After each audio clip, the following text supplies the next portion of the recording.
Bien, voy a cambiar de tema y un tema que para mí es muy importante, relevante y es agradable de conversar. Mañana se va a conmemorar el Día Internacional de la Mujer y hoy queremos analizar los distintos impactos que ha tenido la pandemia del coronavirus precisamente en las mujeres. Hay indicadores claros sobre la pérdida del empleo femenino y también el aumento de violencia de género en el contexto de las cuarentenas, solo por citar algunos ejemplos. Dos temas muy grandes. Y quiero agradecer que estén esta mañana con nosotros para conversar a Fernanda Vicente, cofundadora de Mujeres del Pacífico e integrantes del G100. Está Carolina Tello, directora de APOFEN, Asociación de Abogadas Feministas. Y la doctora Natalia Enríquez, internista del Hospital San José y expresidenta del Colegio Médico de Santiago. Muchas gracias, gracias por su tiempo, gracias por estar, gracias por permitirme conversar con ustedes y entregar esta información tan necesaria. Buenos días a coro. Hola. Buenos días, buen Eh, día. no Muchas salió, gracias por la invitación. no salió bonito, no lo teníamos preparado, pero salió bonito. Bueno, un gusto, gracias por tanto. Déjame partir contigo, Carolina, porque es un tema que vengo abordando durante toda la mañana. Y tú como abogada, esto de la violencia de género, esto del femicidio, ¿cómo se ha dado en esta cuarentena? Hay números gigantes. Yo tengo datos acá que me llaman mucho la atención. Las llamadas a líneas de ayuda al teléfono 1455 aumentaron en más de un 70% durante la pandemia. ¿Qué explicación, análisis tenemos de esto? Sí, efectivamente, la verdad es que, mira, es muy fácil o simple echarle la culpa a la pandemia, ¿no? Al encierro, a que las mujeres hemos tenido que estar las 24 horas del día, digamos, durante toda la semana encerradas en las casas o en los lugares donde estamos con nuestro agresor en muchos casos. Pero fíjate que no es una situación que se ha visto acrecentada necesariamente con la pandemia, sino que es una situación que se ha venido dando de manera permanente en el tiempo. Y en la pandemia lo que ocurre, siento yo, y sentimos nosotras por los análisis que hemos hecho, es que comienza a haber una situación de visibilización, como tú bien mencionabas hace un rato, de la no normalización de estas situaciones que vienen ocurriendo, digamos, desde tiempos ya inmemoriales, ¿no? Desde que se senta el patriarcado, ¿verdad?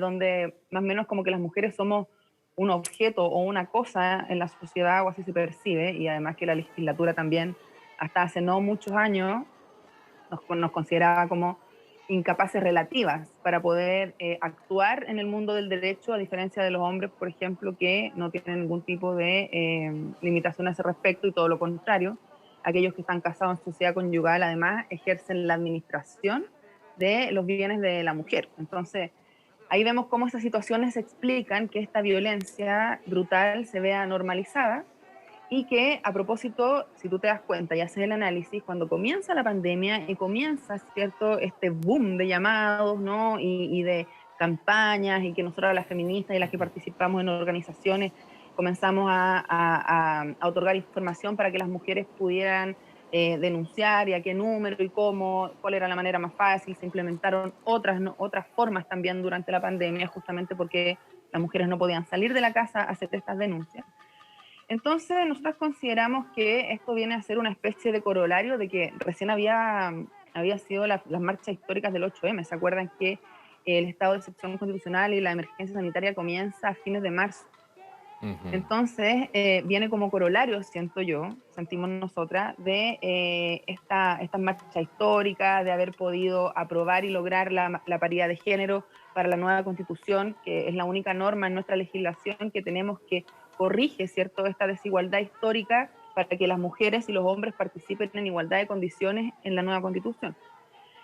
Y eso creo yo que hizo que las mujeres comenzáramos a decir, a denunciar, a que las vecinas comenzaran a comprometerse también cuando escuchaban, ¿cierto?, que en las casas de sus vecinas, de sus vecinos, habían actos de violencia, y no solo contra la mujer, sino que también contra los niños, las niñas.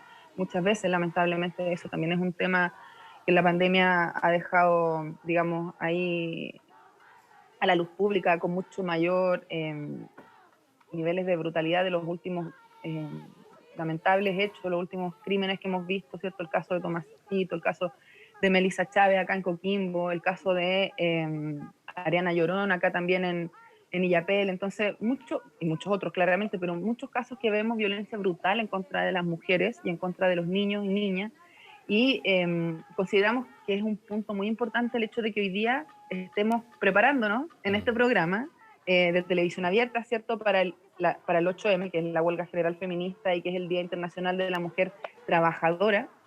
Y se nos dan estos espacios hoy día, creemos que eso es un tremendo avance cultural para que podamos seguir derrotando esta violencia, porque como tú bien decías, y para responder la pregunta inicial en definitiva, creemos que el trabajo de las organizaciones feministas, creemos que el hecho de que la ciudadanía se esté movilizando constantemente, permanentemente, y que las mujeres hayamos salido históricamente a las calles en el 8M del año pasado, que también de alguna manera presionemos a las autoridades para que pongan este punto en un punto central, que si bien el Ministerio de la Mujer, ¿cierto?, el año pasado fue altamente criticado porque como que trataba de hacer campañas, pero no utilizaba, ¿cierto?, las mejores fórmulas o no tenía la capacidad o el estudio o la expertise necesaria y suficiente para poder darle en el clavo. Y también, por lo mismo, fue altamente criticado. Exacto. Carolina, nada que agradecer a eso. Es una obligación, es una normalidad estar esto. Ese pensamiento prehistórico del hombre superior a la mujer, para mí no existe. Es una estupidez. Eso sí que es una estupidez. Y que hoy haya que explicarle al hombre que somos iguales en deberes y en derechos, que hay una igualdad absoluta de género, a mí me parece que es algo que uno ya tiene que tener en el lenguaje normal, naturalizarlo, porque es así, siempre. Yo desde chico lo he sabido así. Por eso que lo más importante para mí es la educación, desde abajo, desde muy niño. Quiero incorporar a Fernanda Vicente, que tiene un proyecto muy lindo. Creaste una universidad online gratuita, con recursos que conseguiste de Corfo. Y te quería incorporar, Fernanda, para ver la otra arista. Ya escuchábamos a Carolina respecto a esta situación del femicidio. Ella, como abogada, tiene una visión bastante crítica respecto al punto, una visión muy relevante respecto a algo que no puede seguir sucediendo en nuestro país. Y tú, como emprendedora, en este caso hay datos que son duros. Esta crisis, la pandemia, elevó el desempleo femenino a su cifra más alta en los últimos 10 años, llegando al 11,7%. ¿Cómo lo viviste tú y cuál es tu análisis de esto, Fernanda? Bueno, la verdad, Rodrigo, que la pandemia arrasó con los avances que hemos tenido en los últimos 10 años en equidad de participación laboral y económica de las mujeres. Y para nosotros el empoderamiento económico, la participación económica tiene que ver con también ir encaminando a bajar esas asimetrías, ¿no?, de poder de alguna otra manera, porque cuando la mujer tiene la capacidad económica y independencia, también puede ponerse en un nivel distinto y tener esa independencia también de acción y de pensamiento muchas veces. Por eso es tan importante para nosotros que la mujer tenga capacidad de participación económica. Y esto, como bien tú lo dijiste, hemos retrocedido 10 años a lo que habíamos avanzado con tanta dificultad hasta ahora. Y hoy día tenemos una economía informal muy alta, más de 900.000 mujeres aproximadamente perdieron su empleo, 88% de las mujeres que pueden trabajar no están buscando trabajo hoy día. Y eso tiene que ver con un tema bien relevante que quizá lo vamos a tocar más adelante, pero que está pendiente también, siguiendo un poco lo que dijo Carolina, pero tiene que ver con el cuidado, ¿no? A nosotros culturalmente se nos ha adjudicado el cuidado de los niños, adultos mayores y enfermos, a las mujeres dentro del hogar, para que otros puedan salir a trabajar. Entonces, de alguna manera hemos subsidiado a que la economía en nuestro país surja y ha sido totalmente invisible, ha sido un trabajo no remunerado muy alto.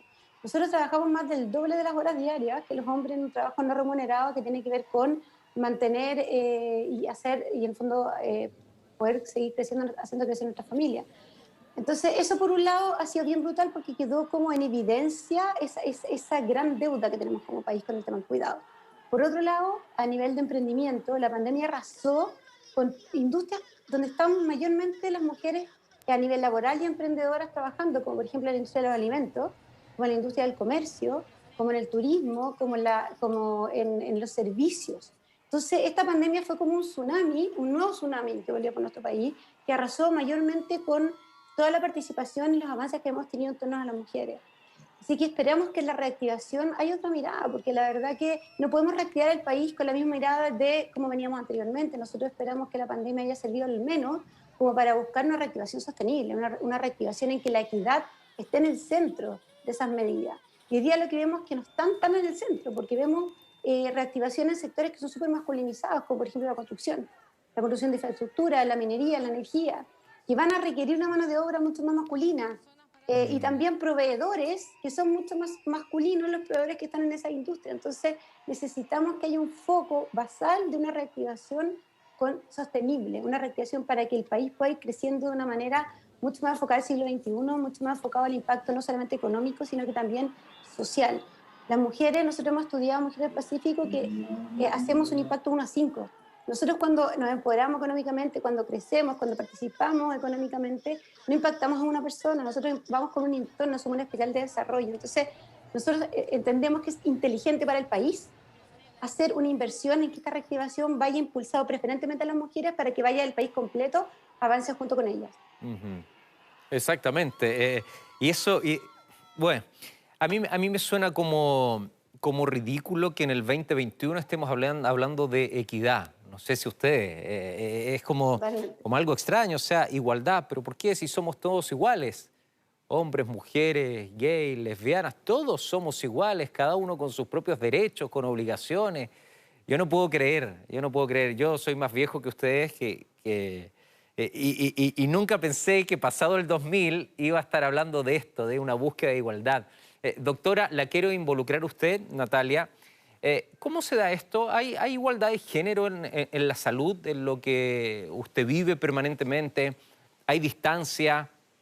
¿Hay privilegio por los hombres? ¿Cómo se ha dado en la pandemia? Porque en la pandemia hemos visto historias notables de doctoras, de mujeres, de enfermeras, de TENS, que se han sacado la mugre por levantar esta pandemia, por salvar gente. ¿Cuál es la mirada desde la salud respecto a este tema? Bueno, Rodrigo, primero que todo, gracias por la invitación y gracias por poder compartir este espacio tanto con Fernanda como con Carolina. Y desde la perspectiva de mujeres y salud, yo te diría que hay que distinguir dos cosas. Uno tiene que ver con efectivamente las mujeres trabajadoras en salud y lo otro cómo ha afectado la pandemia a las mujeres en términos de su salud, tanto sexual como reproductiva, como aquellas mujeres que enfermaron por COVID. Entonces, primero, en lo relativo a lo que son las trabajadoras de salud, es importante saber que ha ido cambiando el perfil desde el punto de vista médico. Nosotros somos como una excepción dentro del perfil de los trabajadores de la salud, porque efectivamente siempre fue predominantemente médico, pero ya desde hace por lo menos 10 años la matrícula está cambiando y actualmente entran mucho más mujeres que hombres, y eso es más de un 60% mujeres respecto a los hombres. Pero clásicamente todas las otras trabajadoras de salud son prioritariamente mujeres. Siempre ha sido más de un 60% y en algunas profesiones como enfermería, francamente, es más del 80%. Entonces, la atención de salud, el trabajo en salud es feminizado, absolutamente. Y hay algunas especialidades que siempre han sido mucho más feminizadas en medicina, como la pediatría. Ahí son mayoritariamente mujeres. Y eso, como te digo, ha ido cambiando en el tiempo. Y también ha hecho que las mujeres trabajadoras de salud no solo tenían que hacerse cargo de las labores de cuidado, como muy bien lo ha mencionado Carolina también y Fernanda, no solo de las labores de cuidado en el trabajo, sino que también en su hogar, y muchas de ellas asumieron labores de cuidado en la comunidad, sobre todo a través de las ollas comunes. Entonces el cargo, la presión que se ejerció sobre las mujeres trabajadoras de salud fue enorme. Y en eso, ustedes también me imagino que saben que salió más de un estudio, hubo un estudio que se publicaron como resultados iniciales y después ya los últimos, de la Católica respecto a la salud mental en los trabajadores de la salud. Y que a lo menos un 30% tienen algún deterioro de su salud mental. Y eso se ve, yo creo que cualquiera de nosotros que estamos trabajando en el hospital, en la atención primaria, ve como muchas personas están con licencias por patologías del ámbito de la salud mental desde hace mucho tiempo, desde mayo, desde junio, de cuando fueron la época más fuerte de la pandemia, ya las licencias por salud mental de los trabajadores de la salud era importante. Y claramente de las trabajadoras por esta, como decía muy bien una colega feminista, María Isabel Matamala, esta triple frontera del cuidado que tienen que asumir las trabajadoras de la salud. Y por otra parte, como dato puntual, que después podemos seguir conversando más si les parece pertinente, es que cuando uno ve quiénes mueren más se ve que los hombres mueren más, pero hay un dato súper interesante cuando uno mira esos datos. Y es que los hombres mueren más en los hospitales, las mujeres también, pero comparativamente hay un sector de mujeres que mueren en el domicilio. Si uno mira las cifras, más del 87% de los hombres mueren en hospital versus un 75% de mujeres que mueren en el hospital. El resto mueren en el domicilio probablemente porque tienen muchas dificultades para poder siquiera dejar de asumir sus roles de cuidado. Esto es una hipótesis, entre comillas, de asumir sus labores de cuidado para poder recurrir en un momento oportuno al sistema asistencial. Es algo que nosotros definitivamente vamos a tener que mirar respecto a cómo afectó la salud, particularmente a las mujeres de COVID. Y todo el otro ámbito tiene que ver con el acceso a la salud sexual y reproductiva, que se hace preferentemente a través de atención primaria, espacio donde no llegaron los recursos de manera adecuada y en el tiempo que se requería, y por tanto se tuvo que desviar la atención hacia COVID, dejando descuidadas muchas atenciones, y dentro de ello la salud de las mujeres. Así también se recibieron de forma anexa, lamentablemente, anticonceptivos que no estaban funcionando de manera adecuada porque estaban vencidos. O sea, el ámbito de la salud integral de la mujer se vio absolutamente afectado. No, increíble. Saben que me encanta tanto este debate y la gente así lo siente, muy, muy agradecido de poder escucharlas, de poder aprender, de poder observar en distintas miradas, una emprendedora, una doctora, una abogada, con puntos de vista distintos. Dijo algo muy importante Natalia hace un rato y esto yo creo que Fernanda va a coincidir. Hemos visto el crecimiento de emprendedoras, de esas mujeres que con estas ollas comunes en la calle han sacado adelante barrios. Para mí eso es emprender, para mí eso es mostrar grandes líderes. Después a lo mejor Fernanda puede dedicarse un poquito a esto, pero las quiero englobar en el 8M que viene mañana. Y les quiero hacer la pregunta a las tres y vamos a ir por el mismo orden. Voy a partir con Carola desde el inicio. La pregunta es la misma para las tres. ¿Qué se pide mañana? ¿Qué se puede solicitar mañana? ¿Qué se puede vociferar mañana? ¿Cuál es la petición de adentro que sale? ¿Cómo se va a protestar mañana? En términos de las necesidades, de las ganas, de decir, me falta esto, o esto es, viene una nueva constitución, y al venir una nueva constitución, me imagino que también este rótulo de igualdad, más allá de que pueda aparecer en la constitución actual, sea con un timbre de agua más firme, más fuerte, más entendible, más apegado a la época. Entonces, mi pregunta es, para que se puedan explayar, el 8M, ¿qué solicitan? Carola, contigo. Mira, el día 8 de marzo se conmemora el Día Internacional de la Mujer Trabajadora. Esa es digamos, lo que se conmemora el día de mañana. Sin perjuicio de aquello, bueno, y sabiendo que además tenemos otras fechas durante el año, las feministas, las mujeres, ¿verdad? Que también conmemoramos otras cosas, como por ejemplo el Día Nacional contra el Femicidio, ¿cierto? O 19 de diciembre.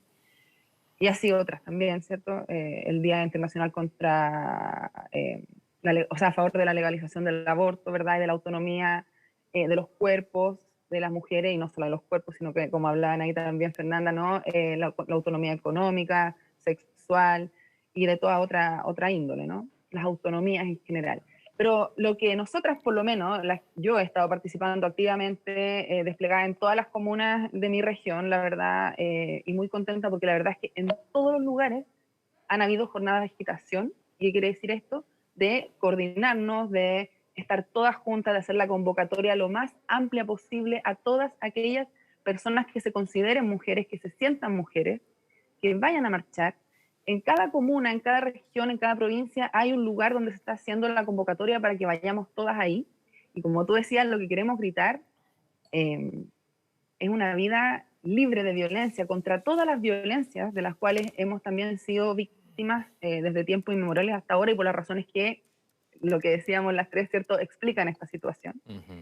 Pero lo que queremos ir a gritar es eso. Queremos vivir una vida libre, una vida autónoma, una vida sin violencia, sin que se nos predetermine de antemano por el hecho de nacer mujer determinadas labores, determinados roles, determinadas cargas, si tú quieres también, responsabilidades que no necesariamente el otro sexo o otros géneros hoy día se sienten representados con eso también. Entonces, sentimos que se nos impone, y en eso tiene mucho que ver lo que tú decías, la Constitución del 80, donde se nos hace un modelo de persona.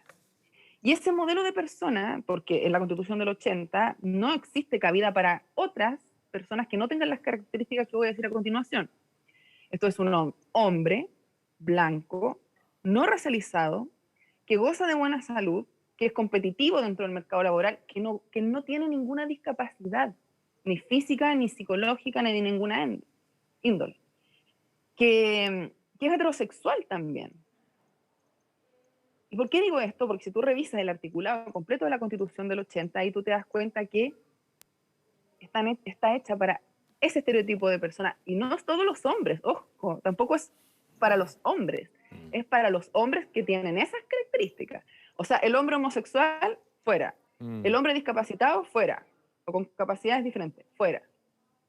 Por ejemplo, solo por dar esos ejemplos. El hombre extranjero, fuera. El hombre que se identifica con alguna de las naciones que convivimos en Chile también, como por ejemplo mapuche o diaguita o changa, fuera. O sea, para todos nosotros, todas esas personas hoy día en Chile, que yo creo que somos la inmensa mayoría, no tenemos cabida en este sistema. Y por eso peleamos, y por eso estamos en las calles, y por eso hacemos estas organizaciones feministas, y por eso nos juntamos en estos conversatorios para poner a la luz pública ya que esto tiene que cambiar, y afortunadamente Lógico. el pueblo de Chile se ha manifestado, ¿cierto? Y hemos logrado tener esta nueva constitución paritaria que conversábamos al principio y que donde tienen que ir a quedar establecidos estos parámetros. Carola, pero ya te doy el pase, Fernanda. Miren lo que pide, Carola, miren lo que pide. Una vida libre de toda violencia. Una vida libre de toda violencia, una vida autónoma. Imagínense lo que pide para el 8 de marzo. ¿Eso no es normal? Miren lo que está pidiendo acá. No es que esté solicitando cosas que sean imposibles. Una vida libre de toda violencia. Miren, es que son mensajes muy lindos. Por eso que les quiero pedir su gran mensaje para el 8M. ¿Qué es lo que van a gritar desde la guata, desde adentro? ¿Qué representación de muchas mujeres son ustedes tres? Bueno, acá hay un punto. El tuyo, Fernanda, ¿hacia dónde va encaminado? Y tratar de ir mezclando también lo que decía Carola. A ver, siguiendo con lo que dice Carolina, que me adhiero totalmente a lo que han hablado mis compañeras en este foro, para nosotros el 8M es una demanda y una propuesta a la vez. Es una demanda de oportunidades también. Es una demanda de igualdad de oportunidades, porque de repente se confunden las personas que no se adhieren a este tipo del 8M o al feminismo en sí, pensar que queremos ser iguales. Lo que nosotros queremos es igualdad de oportunidades, es por lo que nosotros al menos trabajamos. Entonces, que hoy día una mujer que quiera trabajar o quiera emprender tenga las mismas oportunidades que tiene cualquier un hombre dentro de este país. Hoy día a nivel de legislación no tenemos igualdad de oportunidades. Hoy día las brechas, cuando una mujer quiere emprender, son bastante grandes en varios sentidos, porque además venimos con brechas históricas, como por ejemplo la educación. Y en la educación, por ejemplo, para liderar empresas, que es desde el lugar donde nosotros trabajamos. También a la vez es una propuesta a las mujeres mismas. Nosotros somos la convencida que estamos entrando a otro siglo, un siglo que viene con características totalmente distintas a la anterior. De hecho, son características más femeninas. La era industrial, la era que se va yendo, era más masculina, más de la competencia, no esa cosa más agresiva, del pasar por arriba de todo, por lo importante del resultado final económico. Nosotros ahora entendemos que estamos partiendo desde un nuevo piso y estamos entrando a una era más con características más desde la empatía, desde el generar redes más rápidos, de conectarnos profundamente unos con otros, de entender que lo que nosotros hacemos genera un impacto no solamente a nivel económico, sino también a social y medioambiental en nuestro entorno. Y eso es mucho más femenino, el tener esa capacidad de mirar el mundo de una manera mucho más colaborativa, de mucho más unificadora, de que vamos avanzando con todo y no vamos dejando a otras personas en el camino. Entonces, desde ese punto de vista también es una propuesta. Y otra propuesta que nosotros vemos como una oportunidad a nivel constitucional también es, de alguna u otra manera, nosotros vemos en el país que un 42% aproximadamente de los hogares son liderados por una mujer hoy día en Chile. Estamos hablando que casi la mitad del país, de los hogares del país hoy día, son liderados por una mujer. Entonces, tenemos que entender que esas mujeres, ¿qué es lo que hoy día necesitan para poder avanzar en este nuevo siglo, para poder dar ese paso que llevamos tanto tiempo tratando de dar y no hemos podido dar? Primero, que no necesitamos conectividad. O sea, si esos hogares no tienen posibilidad de conexión, esa mujer no tiene posibilidad, por ejemplo, de teletrabajar.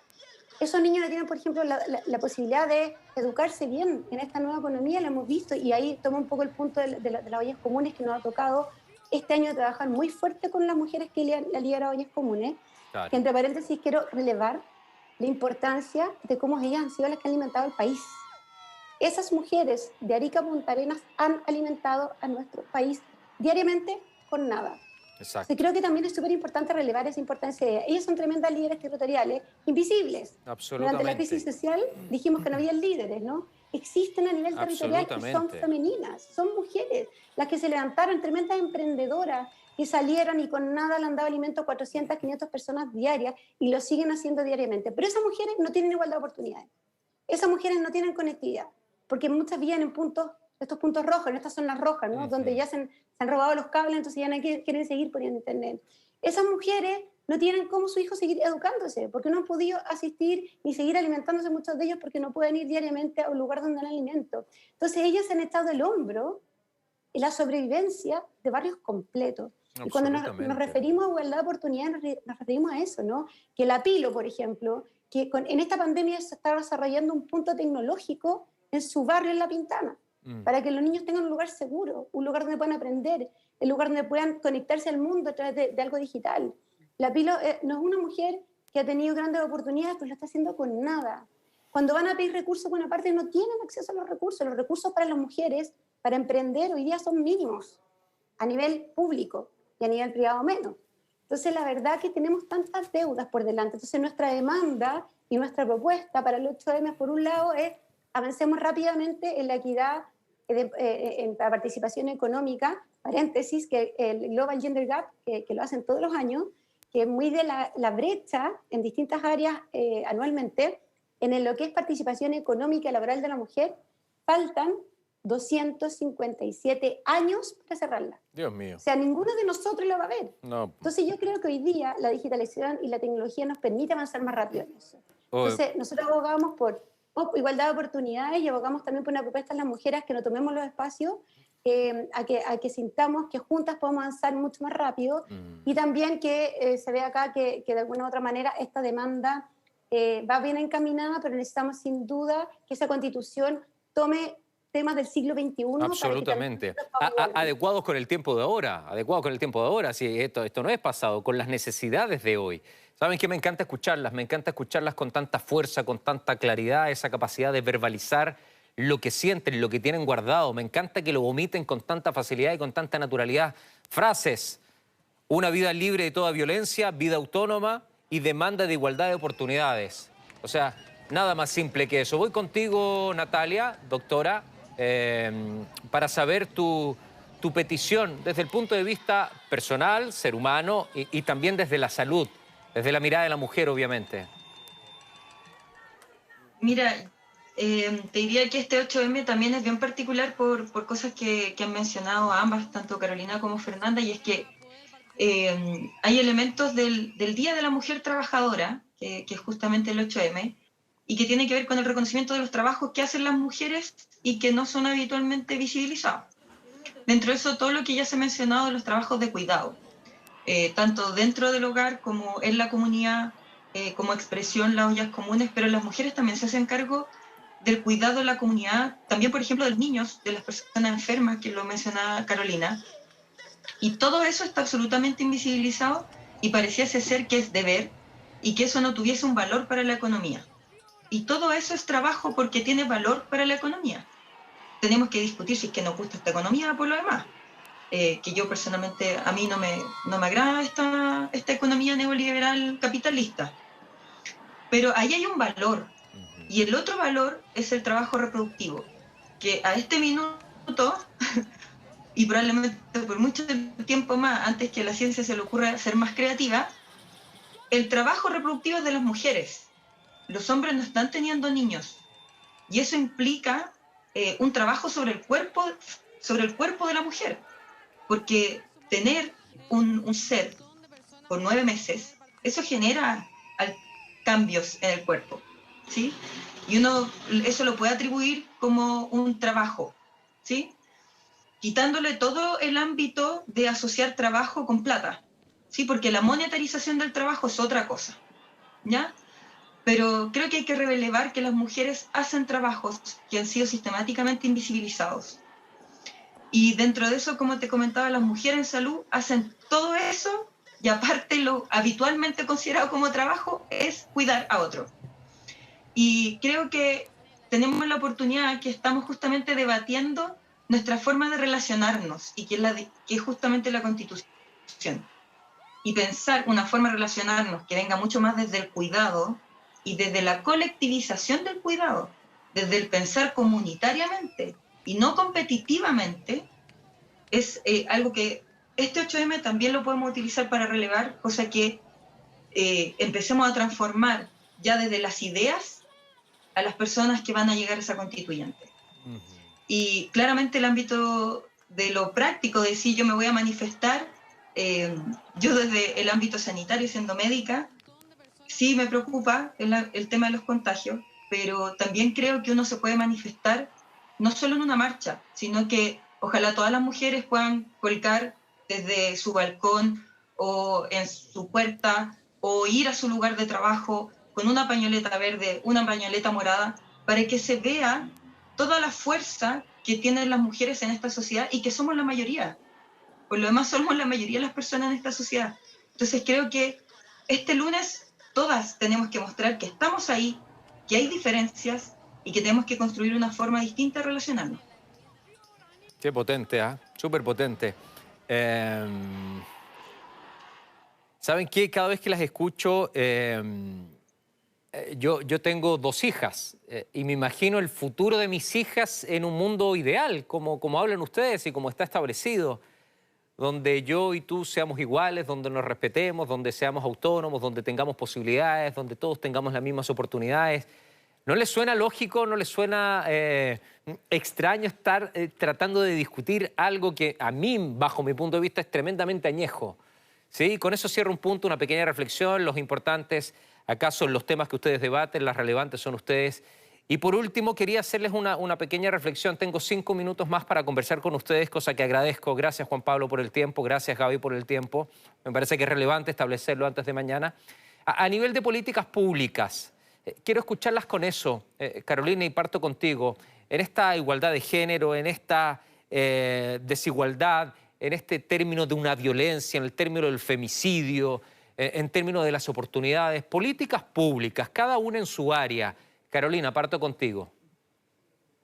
Bueno, políticas públicas, poco y nada hemos visto, lamentablemente. De ahí que se forma, por ejemplo, el movimiento postnatal de emergencia, que hoy día estamos solicitando, digamos, que dignidad para las mujeres que somos madres de niños, niñas menores de 2 años. A propósito de lo que decía nuestra doctora acá invitada, lo relaciono con eso. La mujer que trabaja remuneradamente, que trabaja reproductivamente, que trabaja cuidando y que trabaja haciendo el trabajo doméstico del hogar, o sea, 4 trabajos por el precio de 1, y además no se están estableciendo condiciones mínimas de seguridad para que las madres que trabajamos remuneradamente podamos cuidar, podamos criar con seguridad, tanto para nosotras como para nuestro hijo o nuestra hija, y ahí también hacer el link con el principio de corresponsabilidad parental que tenemos que avanzar también en Chile como política pública. Porque hoy día la carga es completamente para las mujeres. La mujer se embaraza, el hombre no se embaraza. Aunque tenga el mismo nivel de responsabilidad y tenga que contribuir de la misma, en forma, digamos, igualitaria, tanto al cuidado como en lo económico, como en lo emocional, como en el cariño, que finalmente el amor es lo que más necesitan nuestros niños, nuestras niñas, porque de ahí parte. Y de ahí también que las maternidades y las paternidades tengan que ser deseadas. O con eso también. Entonces, en estas cosas, políticas públicas, la verdad es que muy poco, y las pocas que hay son totalmente deficientes. O sea, hablamos un ratito atrás de los desaciertos del Ministerio de la Mujer el año pasado en relación al tema de la violencia de género, ¿no? Y consideramos que eso tiene que ponerse hoy día en primer punto. O sea, una vida libre de violencia, ¿y eso qué significa? Que el Estado tiene que hacer todo lo necesario e invertir los fondos que sean necesarios, porque yo creo que ahí es donde está el problema central, en las platas, porque el Estado tiene una legislación, tiene un sistema, tiene tribunales, tiene fiscalía, pero no tiene recursos, no tiene una cantidad de funcionarios y funcionarias necesarias y capacitadas para hacer frente a lo que es la violencia contra la mujer y de género en general, porque ahora también lamentablemente estamos viendo mucho más seguido crímenes de odio, lesbos, contra mujeres de la diversidad sexual y contra hombres también. Entonces, creemos nosotras que la política pública tiene que ir en esa línea. Invertir plata para que a las mujeres no nos sigan matando, invertir plata para que los niños y las niñas no sigan siendo vulnerados al nivel que son hoy. Y por otra parte, tenemos que sacarnos la venda del ojo y dejar de tapar el sol con un dedo y tener autonomía reproductiva. O sea, que las mujeres podamos decidir si queremos ser madres o no en cualquier evento. Porque de lo contrario, se producen los problemas sociales que hoy día estamos analizando en distintos ámbitos, ¿no? Y que también tiene que ver con cómo se gesta la vida hoy día. Y por otra parte, siento yo, y para no extenderme más, que hay que establecer como política pública una educación no sexista y una educación sexual integral desde las primeras etapas de desarrollo de la vida de los niños y de las niñas. Claro. Porque ahí es donde está la clave para que cambiemos culturalmente como sociedad, para que podamos comprender, porque tú decías hace un rato, ¿no les parece extraño estar hablando de esto, que es algo que debiera ser normal y que debiera ser natural y que debiera ser obvio? Sí, pero sabes que incluso nosotras, en nuestros propios procesos de deconstrucción, en el cual decidimos y nos atrevemos a presentarnos como abogadas y no como abogados, como feministas y otras cosas, porque créeme que no es fácil hoy día en la sociedad definirse como aquello, y que eso tiene que ser explicado desde los primeros inicios. O sea, los niños y las niñas tienen los mismos derechos, tienen las mismas capacidades, ellos pueden elegir lo que quieren, tenemos que vivir en un ámbito de respeto, ninguno puede someter a otro en base a lo económico o a lo que sea. Y creo que cuando logremos aquello, nosotros vamos a poder vivir, y tus hijas, y mis hijas, y mi hija, bueno, mis hijas, porque hay otra que la quiero como si fuera mi hija. Es un paso hacia adelante. Exacto. Absolutamente. Fernanda, desde tu perspectiva, políticas públicas, me quedan 3 minutos, a ver si las pueden compartir entre Fernanda y Natalia, porque me interesa de verdad escucharlas. Políticas públicas desde tu mirada como empresaria, como emprendedora, por favor. Sé que eres periodista, pero también, obviamente, tu mirada es bastante global. Voy a tratar de hacerlo bien rápido. Primero, estaba viendo en Twitter que se confunde muchas veces que es una pelea de sexos, ¿no? Poner los hombres contra las mujeres. Yo creo que es un gran error verlo así. Nosotros lo que estamos poniendo acá sobre la mesa es cómo avanzamos juntos con equidad. Es un paréntesis. Pero a nivel de política pública, primero avanzar en la ley de Salacuna. O sea, claramente, mientras no tengamos una infraestructura nacional habilitada para el cuidado, va a ser muy difícil que las mujeres se puedan incorporar mayormente al mundo laboral o al emprendimiento. Por otro lado, también necesitamos urgentemente más financiamiento con enfoque de género dentro del Estado en general, por las distintas líneas, ¿no?, de financiamiento que tienen en sus organizaciones para fomentar el emprendimiento a nivel de la mujer, y que se entienda que hay que tratarlo todavía de una manera diferenciada. Y por otro lado también acá, el Banco Mundial acaba de lanzar un informe recién así esta semana, lo voy a leer como se llama, porque se llama Mujer, Empresa y Derecho, del 2021, y lo que dice que nosotros en Chile las mujeres tenemos un 76% de los derechos legales del hombre. Entonces, a nivel de legislación tenemos que avanzar muy rápido, voy a leer así textual lo que dice el Banco Mundial, a nivel de mejorar la legislación en salarios, igualdad salarial, en restricciones vinculadas al matrimonio para emprender. Todavía la sociedad conyugal es el hombre el que administra, en el fondo, esos bienes, esa sociedad. Restricciones también que tienen que ver con la diferencia en la propiedad, en la herencia y las leyes que afectan a las pensiones.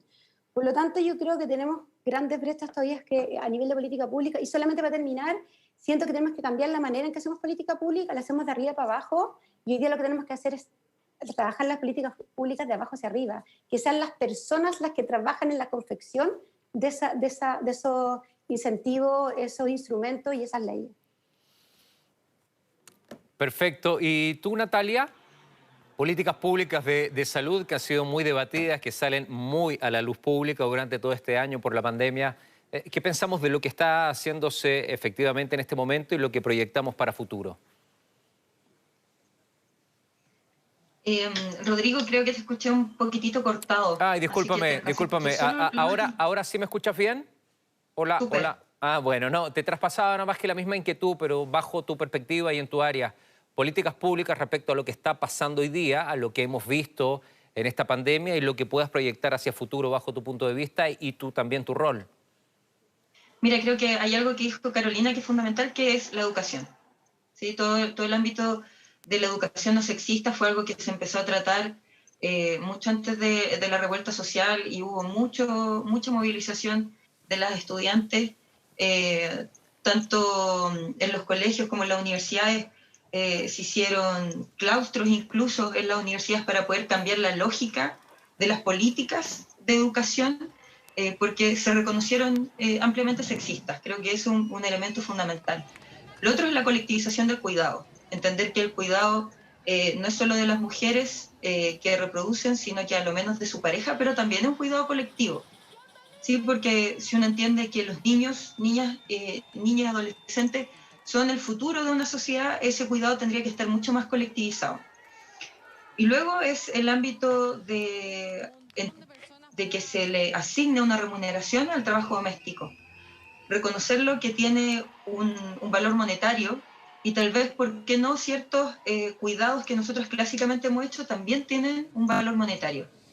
Pero en el ámbito estrictamente de la salud, creo que la feminización progresiva y en aumento de lo que son las trabajadoras de la salud también implica pensar nuestra jornada laboral, porque clásicamente la jornada laboral siempre se ha hecho mucho en turnos que son en la mayoría de los casos de 24 horas y a veces de 12, y eso afecta no solo la salud de los trabajadores, hombres y mujeres, sino que también cómo se ejercen los vínculos y los cuidados dentro del hogar. Creo que ahí no hay una visión hacia los cuidados de la jornada laboral. Y yo sé que muchos a lo mejor desconocen lo que implica hacer turnos 24 horas, que se sabe que afectan la toma de decisiones. Creo que eso ya no debiese existir. Aquí puede que mi opinión no sea muy popular en todo caso, lo advierto, pero creo que hay que repensar la jornada. Y te diría que, sobre todo, colectivizar el cuidado, relevar ese ámbito que está absolutamente en un oscurantismo. Es como que no existiera. Exactamente, como que no apareciera. Bueno, Natalia, Carolina.